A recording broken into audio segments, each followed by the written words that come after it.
Brazil didn't just beat Scotland, they terrified the entire World Cup. Brazil beat Scotland, and this is the best performance that Brazil has had in a World Cup game. 7 minutes in, a careless pass rolls across Scotland's back line. Vinícius Jr sees it before anyone else does. One touch, one finish. Having trouble there, big trouble, and Vinicius takes advantage, and Brazil are ahead, and it's a terrible, terrible error. Vinny has been phenomenal in this World Cup, scoring goals with his feet, with his head. 1-0, and suddenly Scotland weren't playing Brazil anymore, they were surviving them. Because this wasn't just another group stage win, this felt like the moment Brazil remembered who they are. This was the performance I expect from a team that wants to win the World Cup. For 5 World Cups, the Seleção have been chasing ghosts. Talented teams, good teams, sometimes even great teams, but never the unstoppable force that once made entire nations panic before kickoff. Against Scotland, something felt different. The movement was sharper, the midfield was ruthless. Casemiro and Bruno G and even Paqueta are nasty in the tackle, they're physical, they're rough, they're rugged, and that midfield is working hard. The attack was relentless. Top quality team, we know they're deadly in the attacking third of the pitch. And by the final whistle, the biggest question in world football wasn't whether Brazil can win this World Cup, it's whether anyone can stop them. Before we get to what happened in Miami, let's be honest about where Brazil stood walking into this game. The Morocco draw set the tone early. Not a disaster, but not convincing either. Brazil looked organized without looking dangerous, controlled without looking threatening. The midfield got exposed at times, and the attack, for all its individual quality, never quite clicked as a collective unit. Then came Haiti, a more comfortable result, but still not the kind of performance that sends a message to the rest of the world. There's a lot of question marks about Brazil, whether they're good enough. Against Haiti, everyone said it's Haiti.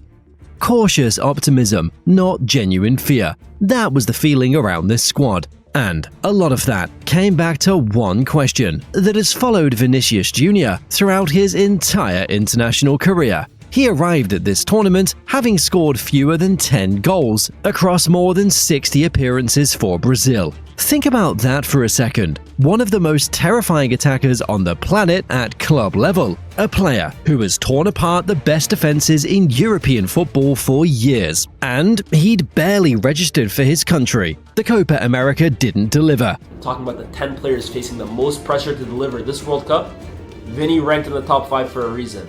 We talked about the failures at international level for Vinny, the failure to carry the national team on his back, in particular last Copa America. The 2022 World Cup wasn't his tournament. The gap between what he did for Real Madrid and what he produced for Brazil was one of the biggest unanswered questions in world football. Scotland came in with a plan: stay compact, play direct, force Brazil into wide areas, and make them prove they could break through a low block without space to run into.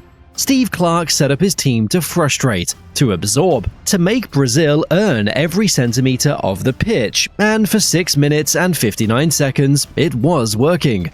Then, McKenna tried to play out from the back. Against most sides, that's a calculated risk. Against Vinícius Jr operating as a high presser, it's a completely different conversation. Vinny didn't wait for the ball to come to him, he hunted it. He read McKenna's intention before the pass was played, closed the angle, forced the mistake, and finished with the composure of someone who had been waiting a very long time to feel exactly like this. We don't need to talk about it anymore because it was a gift, but just the timing of his runs into the box, his 1v1 ability is obviously one of the best in the world. That's why he is, and plays for the club he does. He just has that flair that Brazilian players have, right? One press, one goal, and the entire emotional temperature of the game shifted in an instant. Scotland's plan was built on making Brazil uncomfortable. What nobody told Scotland's back line was that Vinícius Jr, defending from the front, was apparently something he'd decided to add to his game.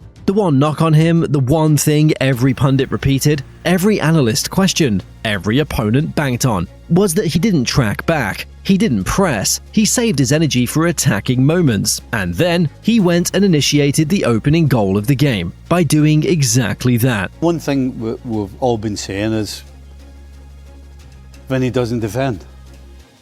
But the first goal, absolutely, he closes the ball down and he starts defending from the front. That wasn't just a goal, that was a statement, and it answered faster than anyone expected. Whether Vinny Jr. could carry this shirt the way Ronaldo carried it in 2002. Think of Ronaldo, you know, Ronaldinho, the list goes on and on and on and on and on. Some very iconic players. But when he plays with a smile on his face and when he plays with the right attitude and the right commitment, the talent is there.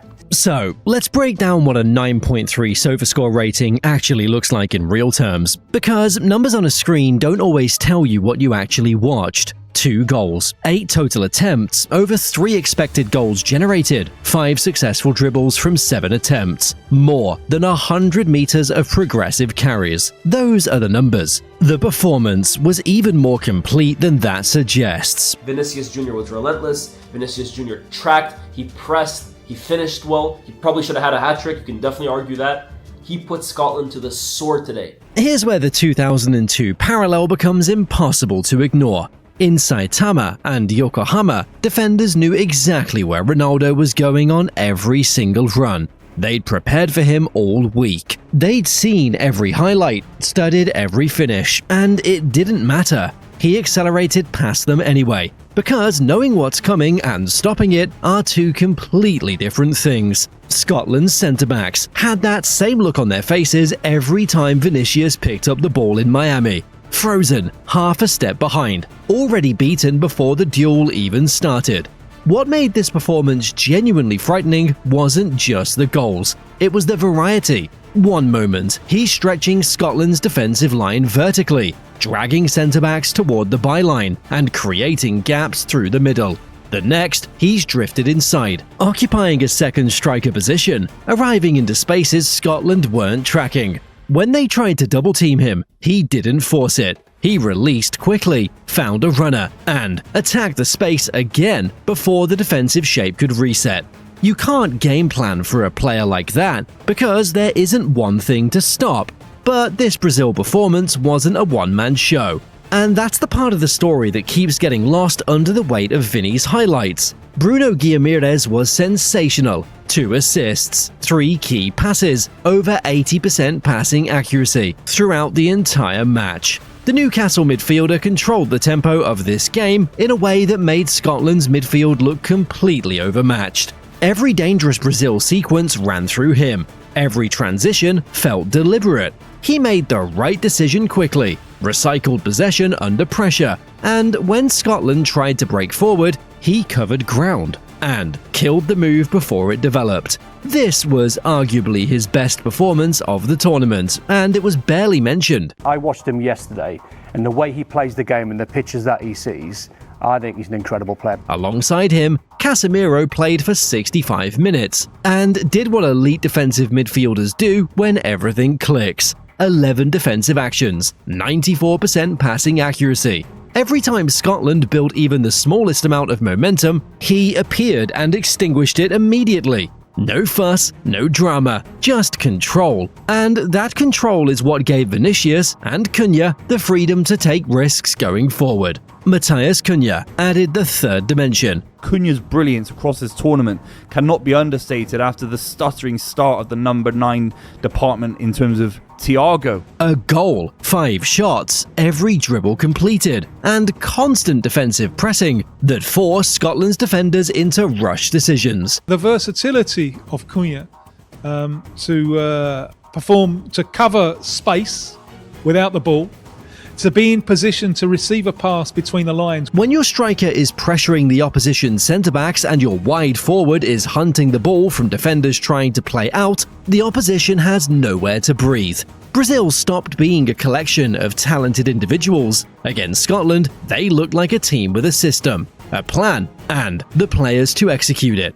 What separated this from Brazil's earlier performances wasn't just the scoreline, it was the completeness. The Morocco game gave them moments, Haiti gave them a result, Scotland gave them something that looks much closer to a football team operating the way Carlo Ancelotti actually wants it to operate.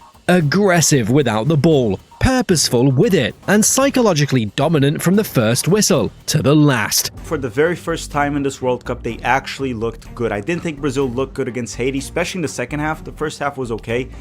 Against Morocco, Brazil probably didn't look good for most of that game, like 70% of it or even more. This game, Brazil actually looked good from start to finish. It was a great performance. It was the first time Brazil actually looked like World Cup contenders. Okay, and I don't say this lightly, because Scotland is not a bad team. Gabriel Magalhaes was the quiet foundation underneath all of it.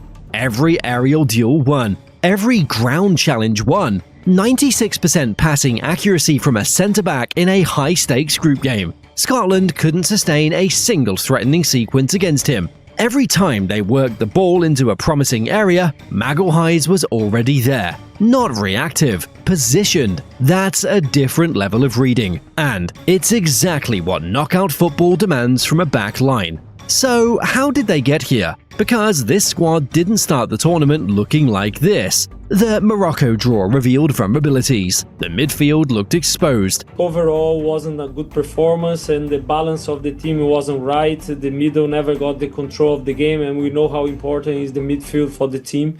The attack hadn't found its collective rhythm. Offensively, Brazil never looked dangerous. I think Brazil didn't create as much as we would imagine. But the teams that go deep in World Cups rarely arrive fully formed. They evolve through the group stage, figure out what works, and hit their stride right when it matters most. Brazil in 2002 weren't frightening against Turkey in the opener. They were functional, they were solid, then they grew. And by the time the knockout rounds arrived, defenders were genuinely scared. This Brazil team is tracking along that exact same curve. Starting to come together for this Brazil team. Still, I don't think a all-time Brazil team, but they're growing into the tournament. We've seen teams that have been successful in tournaments where they grow as the tournament goes on. And Vini Jr. is the clearest proof of it. At 25 years old, 4 group stage goals. He's now only the 5th Brazilian to score in 3 consecutive group stage matches, joining the great Jorginho, Romario, Rivaldo and R9. The company he's keeping isn't just impressive, it's historic. Because those 4 names aren't just Brazilian legends, they're the reason entire generations fell in love with this sport. And right now, Vinicius is putting his name next to theirs. When he plays at this level, and Bruno controls the tempo, and Casemiro protects the defensive structure, Brazil stops being a contender you assess neutrally. They become a problem. The kind of problem nobody draws in the knockout round, and thinks, good, we can handle this. The kind of problem that ends tournaments in 90 minutes. Brazil didn't just beat Scotland 3-0. They reminded every team still in this World Cup what it feels like when a Brazil side knows exactly what it is. Back in 2002, opponents didn't lose to Brazil because they were underprepared. They lost because Brazil were simply better and played like they understood that completely. No hesitation, no doubt, pure belief. After Miami, that feeling is back. The question at the start of the video was whether Brazil had finally become the team everyone feared before the tournament began. After watching what happened against Scotland, that question has an answer. If you want to follow this Brazil team all the way through the knockouts, subscribe and hit notifications now, because if they keep playing like this, the next video is going to be even bigger than this one.